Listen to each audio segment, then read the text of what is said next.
Kejaksaan Agung menetapkan 4 tersangka yakni Dirjen Perdagangan Luar Negeri, Kementerian Perdagangan, dan 3 petinggi perusahaan minyak sawit.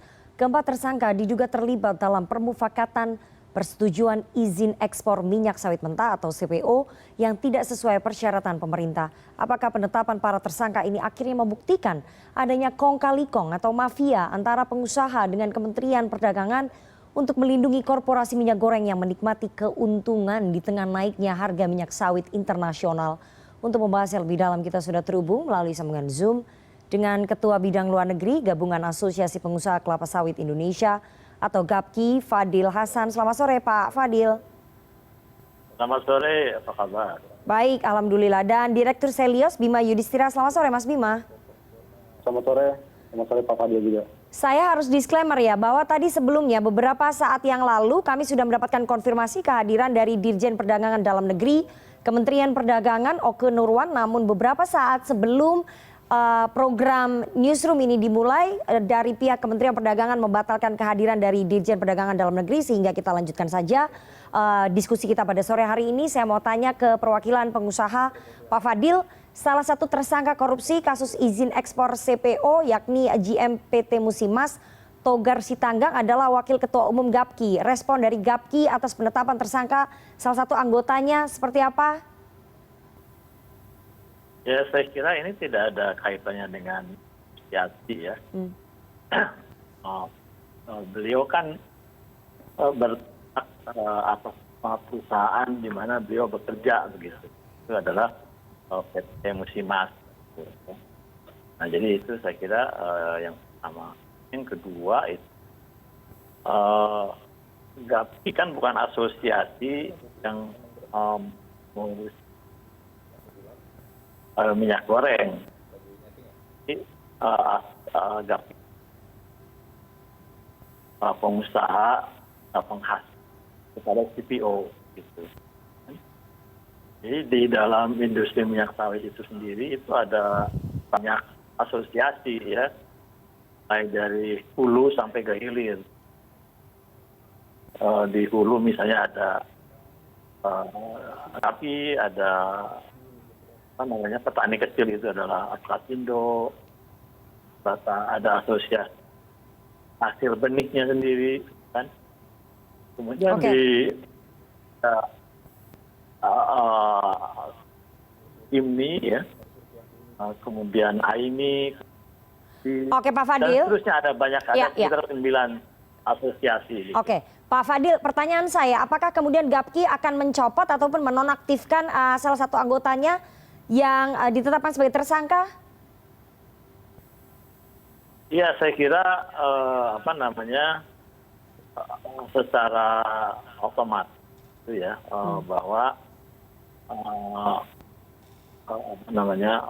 yang bersangkutan itu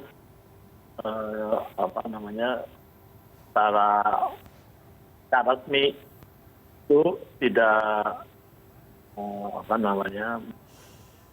mengundurkan diri ataupun GAPKI sendiri tidak melakukan penonaktifan, tapi yang bersangkutan saya kira sudah masih sekali lagi aktivitas kejadian ini. Oke, Pak Fadil, dampaknya apa sih bagi teman-teman pengusaha kelapa sawit dengan penetapan tersangka 3 orang petinggi perusahaan minyak sawit ini? Saya kira kita memiliki suatu dampak yang signifikan gitu ya bagi asosiasi. Jadi ya, karena kan bukan merupakan suatu yang secara langsung terkait dengan ya, tapi mungkin masyarakat yang belum mengetahui secara benar gitu ya kaitan antara apa yang jadi menyangkut individu tersebut ya, dengan asosiasi dan industri sawit secara keseluruhan. Dan kemudian kedua kan kasus ini kan terkait dengan pembelian ekspor yang diberikan oleh Kementerian Perdagangan. Oke, Pak Fadil. Dirjen Perdagangan ya. Oke, Pak Fadil. Jadi pengusaha kelapa sawit tidak merasa ketakutan, tidak merasa khawatir atau seperti apa? Nggak ada pengaruhnya Khawatir apa-apa? terhadap apa? Khawatir terhadap apa? Tidak ada kekhawatiran, tidak ada kekecewaan, jadi biasa saja begitu Pak Fadil dari teman-teman pengusaha. Kita prihatin dengan kasus ini ya. Tapi kita tidak mengalami kekhawatiran dalam konteks bahwa ini merupakan suatu hal yang akan asosiasi. Oke, Mas Bima. Mas Bima, apakah penetapan tersangka terhadap Dirjen Perdagangan Luar Negeri, Kementerian Perdagangan, dan 3 pengusaha minyak sawit ini membuktikan memang ada permainan di internal Kementerian Perdagangan dan pengusaha? Karena pengusaha kelapa sawit ini diuntungkan dengan naiknya harga di internasional. Ya, tentunya kita mendukung secara penuh ya apa yang dilakukan oleh Kejaksaan Agung. Kita mendukung prosesnya. Dan tentunya penetapan ini kan bukan saksi, tapi penetapan tersangka. Artinya kalau tersangka harus ada alat bukti yang kuat, gitu. Harus ada bukti bahwa memang ini pemufakatan jahat, memang sengaja pasokan CPO yang seharusnya dikirim untuk produksi minyak goreng misalnya, karena ada aturan domestic market obligation atau DMO, itu justru diberikan kewenangan untuk melakukan ekspor. Kan di situ permasalahannya. Jadi masyarakat pun juga harus melihat apa sih kaitannya kasus ini dengan kemudian masalah minyak goreng. Oke. Nah ini kan kondisinya kan harusnya kan 1 bulan yang lalu ingin diumumkan mafianya. Ya. Nah problemnya adalah kenapa lama sekali kan akhirnya kita menduga kalau memang ini adalah mafia minyak goreng. Karena tersangkanya juga bukan orang sembarangan. Posisinya adalah posisi yang cukup tinggi. Ada komisaris, kemudian ada general manager, juga senior manager. Ini artinya menunjukkan ada struktur bahwa yang melakukan dugaan ya, indikasi suap menyuap ini bukan orang yang tidak memiliki posisi strategis di perusahaan kelapa sawit.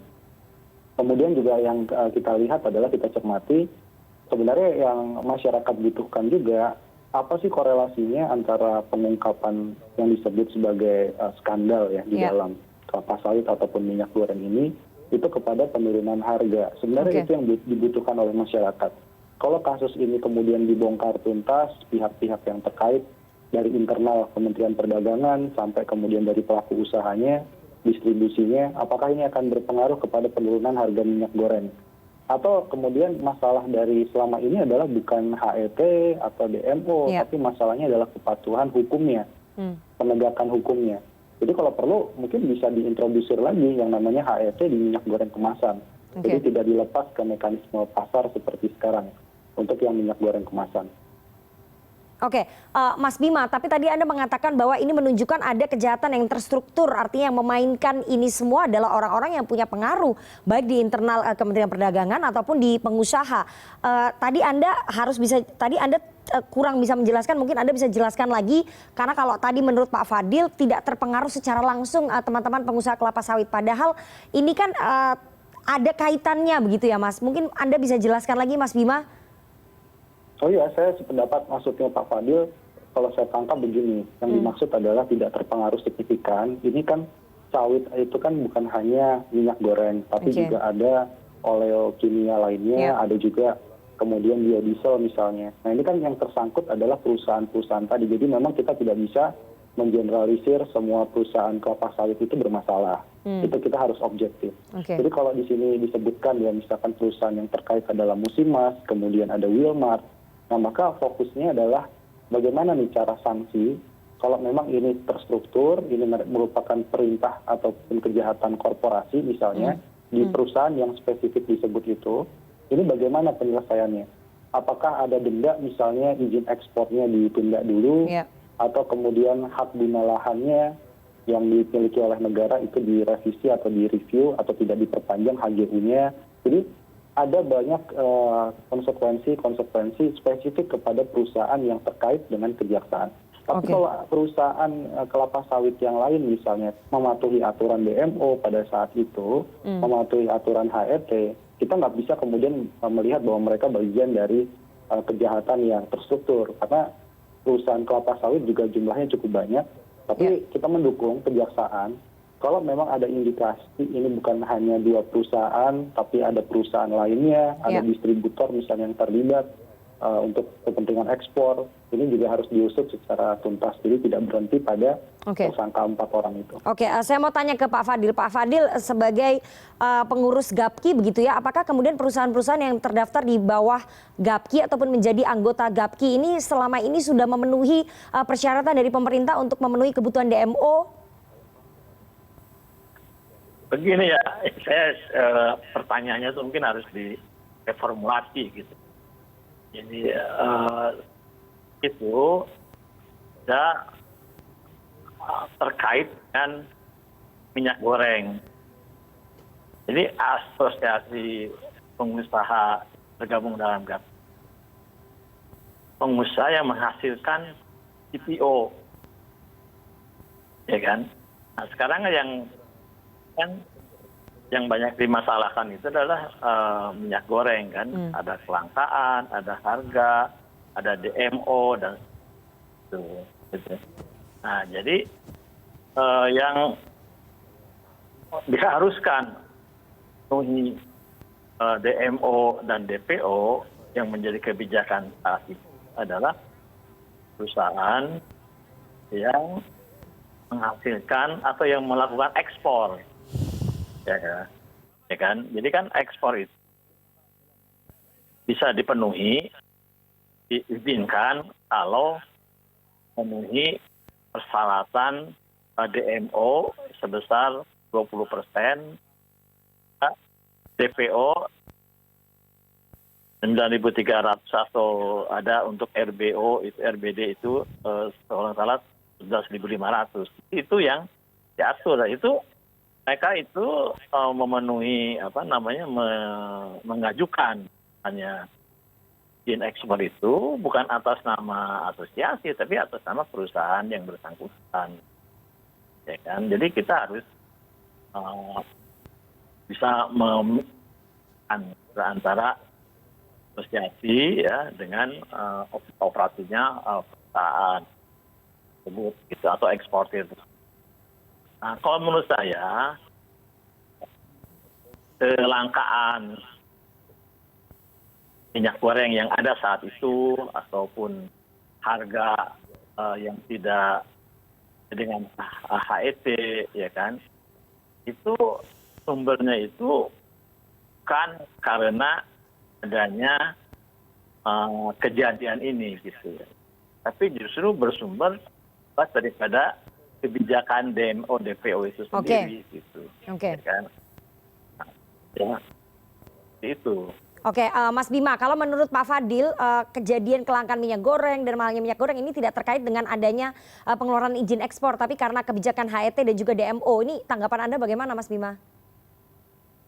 Ya, sebenarnya ada tetap kaitan ya, karena begini kan, intinya pada saat itu kan pemerintah itu was-was bahwa pasokan CPO untuk digunakan produksi minyak goreng itu terbatas. Karena memang harga internasional untuk CPO-nya sangat menarik ya. Terlalu jauh disparitasnya.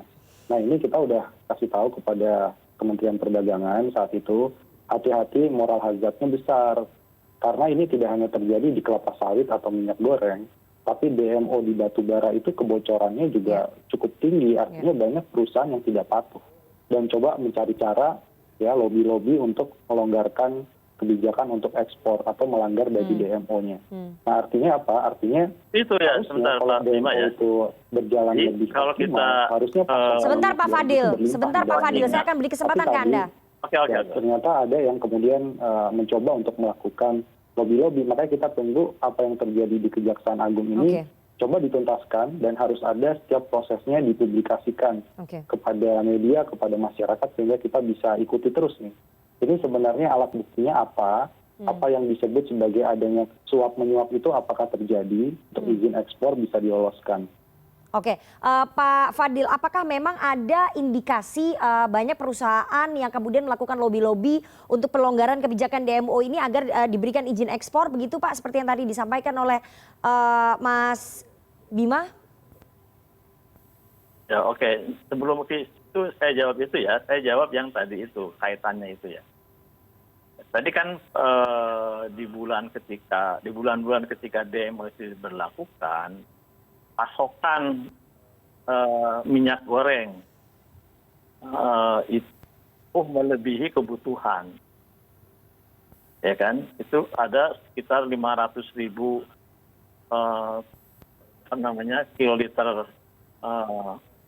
goreng ya yang dipasok ke pasar. Nah, kebutuhan per bulannya itu jauh lebih rendah daripada itu. Tapi toh terjadi juga kelangkaan. Jadi kalau dari sisi pasokan itu saya kira tidak ada berpengaruh ya di dalam dengan kejadian ini gitu. Artinya kejadian ini itu tidak kemudian menyebabkan kekurangan pasokan itu. Nah, dan itu yang pertama. Kemudian yang kedua adalah yang terlibat dalam hal ini kan itu memang nanti dibuktikan di dalam proses hukum selanjutnya adalah 3 perusahaan yang pasokannya itu kan dibandingkan dengan keseluruhan pasokan itu, saya kira juga sekecil lah. Oke. Karena ada sekian puluh perusahaan yang melakukan ke dalam negeri DMO dan DPO itu untuk memperoleh izin ekspor itu. Oke. Nah, kemudian pertanyaan tadi yang akhir, apakah ada indikasi perusahaan-perusahaan itu melakukan lobby? Saya kira kan di dalam hal kebijakan yang telah ditetapkan, ini memang ada kira satu keterburu-buruan. Dan waktu itu pun kita sebenarnya telah mengingatkan dan perdagangan melakukan persiapan perencanaan dahulu sebelum melaksanakan kebijakan DMO DPO yang jadi tidak ada lobby-lobby ya Pak Fadil dari para pengusaha ke Kementerian Perdagangan itu? Prosedur di dalam upaya untuk bisa memenuhi ketentuan DMO untuk kemudian mendapatkan izin ekspor itu sudah ada gitu. Jadi kita perusahaan-perusahaan itu tinggal mengikuti prosedur tersebut. Jadi tidak ada lobby-lobby ya Pak Fadil ya? Kalau lobby-lobby itu saya kira itu secara umum tidak ada dan tidak diperbolehkan di dalam ketentuan yang telah diberlakukan tersebut. Tapi kemudian apakah ada yang ini, itu saya kira sesuatu yang memang di mata disampaikan itu suatu penyimpangan. Kalau itu kemudian nanti dibuktikan benar di pengadilan misalnya. Oke, Mas Bima, saya ingin tanya ya, terakhir, apakah kemudian penetapan tersangka ini akan memberikan efek jera kepada para pengusaha yang melakukan lobby-lobby untuk melonggarkan kebijakan DMO, atau justru malah sebaliknya ini nanti pemerintah jadi buah si malakama, pengusaha-pengusaha kemudian menarik diri, tidak mau lagi berkomitmen dalam membantu pemerintah soal subsidi minyak goreng curah? Ya, sekali lagi ini kan cukup hebat ya. Kejaksaan Agung ini bisa melakukan penetapan tersangka, bukan orang sembarangan sekali lagi. Apalagi Dirjen Perdagangan Luar Negeri, kapasitasnya berarti di bawah menteri. Yang berikutnya lagi tentunya yang kita harapkan ya, ini kan mulai ada suara ya dari, saya kira bukan dari Pak Fadil atau asosiasi dari GAPKI-nya. Tapi ada beberapa asosiasi-asosiasi lain itu yang melakukan semacam ancaman. Kalau kita baca ya di CNN salah satunya, bahwa tidak ingin ikut terlibat di dalam subsidi minyak goreng curah misalnya. Karena ini dianggap kriminalisasi. Nah, ini kan bentuk ancaman bahwa produsennya ngambek ya begitu ya. Khususnya untuk yang minyak goreng.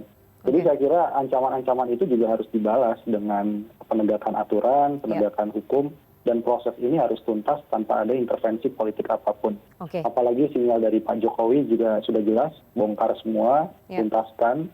Saya kira ini salah satu sinyal bahwa ya kita ikuti saja prosedurnya, dan harapannya ada efek jera bagi pelaku-pelaku yang ingin mengambil untung atau margin terlalu besar dan mencoba menyuap pejabat ya. khususnya Oke. pejabat di Kementerian Perdagangan. Oke, kita tunggu nanti bagaimana proses hukum perkembangannya di Kejaksaan Agung. Sekali lagi alat buktinya dan juga transparansinya kita tunggu. Apakah memang betul ada lobby-lobby yang dilakukan oleh para pengusaha untuk melonggarkan kebijakan DMO dengan pejabat di Kementerian Perdagangan? Sekali lagi kita akan tunggu nanti bagaimana proses hukumnya berlangsung dan semoga tadi yang disampaikan oleh Mas Bima tidak ada intervensi politik apapun sehingga persoalan ini tuntas dan sekali lagi masyarakat yang dirugikan selama ini karena harga minyak goreng mahal bisa mendapatkan kejelasan begitu ya, pertanggungjawaban. Terima kasih sekali dua orang narasumber yang sudah bergabung pada sore hari ini. Ada Bima Yudhistira, Direktur Selios, kemudian Fadil Hasan, Ketua Bidang Luar Negeri Gapki. Sehat selalu Mas Bima dan juga Pak Fadil. Terima kasih sudah bergabung sore hari ini. Terima kasih Pak Fadil juga. Terima kasih.